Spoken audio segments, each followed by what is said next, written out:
Bonsoir, dans cette vidéo, je vais vous montrer comment on peut différencier une abscisse curviligne et les abscisses curvilines sur un cercle. J'ai x égale alpha plus 2kp, k appartenant à z, il peut être positif ou négatif. 2pi, c'est la rotation complète autour du cercle est égale à 2pi.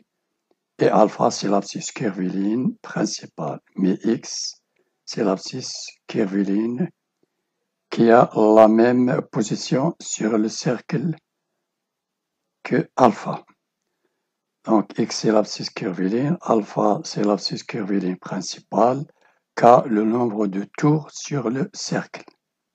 Et que alpha inférieur ou égal à pi, supérieur strictement à moins pi, ou bien appartenant à l'intervalle moins pi non comprise et la valeur pi comprise.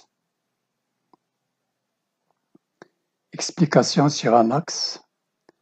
Je peux déterminer l'abscisse curviligne principale de ces deux angles suivants, un angle positif et un angle négatif sur un cercle. Je commence à trouver un nombre relatif pair qui est un multiple de 4 et un nombre multiple de 5. De telle façon que l'abscisse curviligne principale appartenant à cet intervalle moins pi, pi. Prenons l'axe des réels. J'ai l'intervalle moins pi, pi ici, et j'ai l'abscisse curviligne qui se trouve sur ce point, loin de cet intervalle. Plus de kpi tours, c'est-à-dire plus j'effectue des tours autour du cercle, plus je m'éloigne vers l'infini. Et plus je diminue le tour autour du cercle, plus je me rapproche vers l'intervalle moins pi, pi. Je prends le premier exemple, 1539 pi sur 4. Donc je dois chercher alpha tel que cet alpha appartenant à l'intervalle moins pi, pi, ou bien inférieur ou égal à pi, supérieur strictement à moins pi. Qu'est-ce que je vais faire? Je vais diviser 1539 par 4. Je vais trouver ce nombre décimal est égal à 384,5. Donc je cherche un nombre entier. 1539 divisé par 4 est égal à 384,5. Il est situé entre 385 et 384. Donc je prends ce nombre pair et un multiple de 4. Et après, je multiplie 384 par 4. J'ai 1536. 1539 pi sur 4 est égal à 1536 pi sur 4. Je dois ajouter 3 pi pour obtenir 39 pi.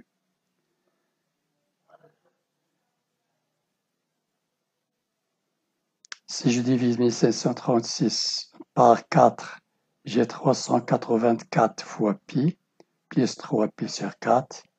Et 384 que divise 2 égale 192 fois 2 pi. Donc, sous la forme de 2k pi plus alpha.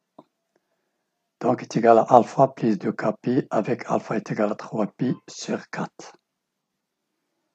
Sur l'axe, j'ai moins pi, pi, c'est-à-dire moins 4 pi sur 4. Et ici, 4 pi sur 4. Si je simplifie, je trouve pi moins pi. 2, 3 pi sur 4 est situé entre 0 et 4 pi sur 4. Pi sur 4, 2 pi sur 4, 3 pi sur 4, 4 pi sur 4. Donc ce point se trouve sur cet intervalle, donc c'est l'abscisse curviligne principale. Tournons dans le sens positif. X égale alpha plus 2k pi, avec alpha égale 3 pi sur 4 plus 2 fois k égale 0 pour l'abscisse curviligne principale qu'on a calculé. égale 3pi sur 4. Pour k égale 1, c'est-à-dire si on effectue un tour, x égale alpha plus 2k, pi égale 3pi sur 4, l'abscisse curviligne principale, plus 2 fois 1 pi, pour k égale 1, ça fait 3pi sur 4 plus 2pi, même dénominateur commun, 3pi plus 8pi sur 4 égale 11pi sur 4. Et pour k égale 2, j'ai 3pi sur 4 plus 2 fois 2pi, ça fait 4pi, x égale 3pi sur 4 plus 4pi, même dénominateur commun, 3pi plus 16pi égale 19pi sur 4.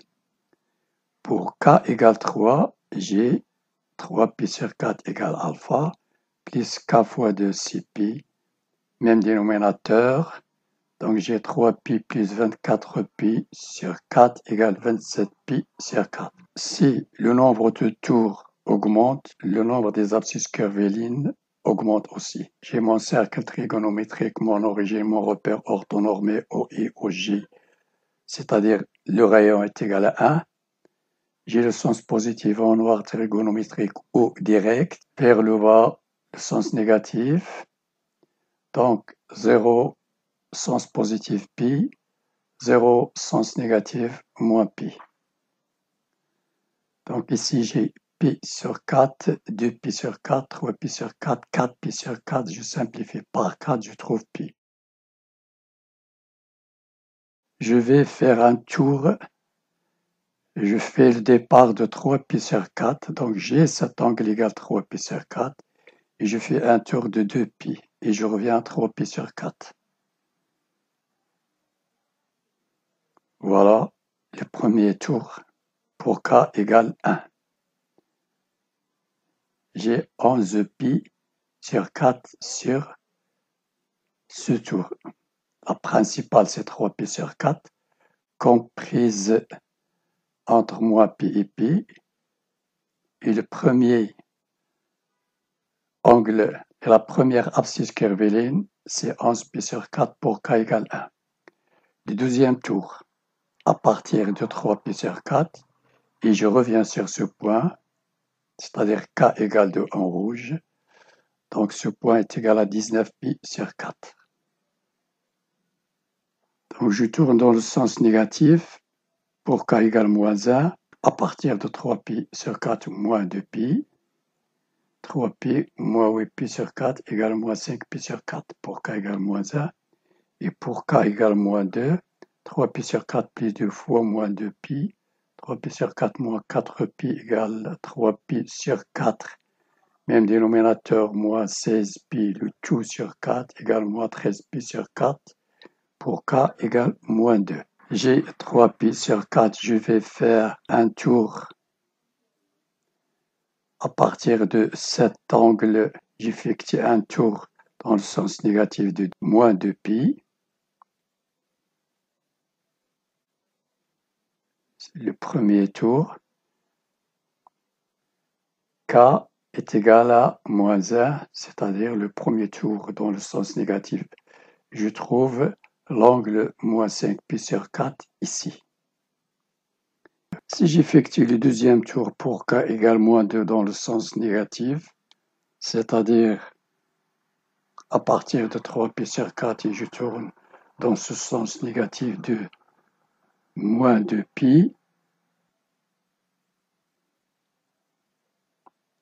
je trouve la valeur moins 13pi sur 4. Voilà, et on terminera cette leçon par le deuxième exemple, l'angle négatif. N'oubliez pas de vous abonner et de cliquer sur la cloche pour recevoir encore des vidéos qui seront partagées. Merci, à la prochaine.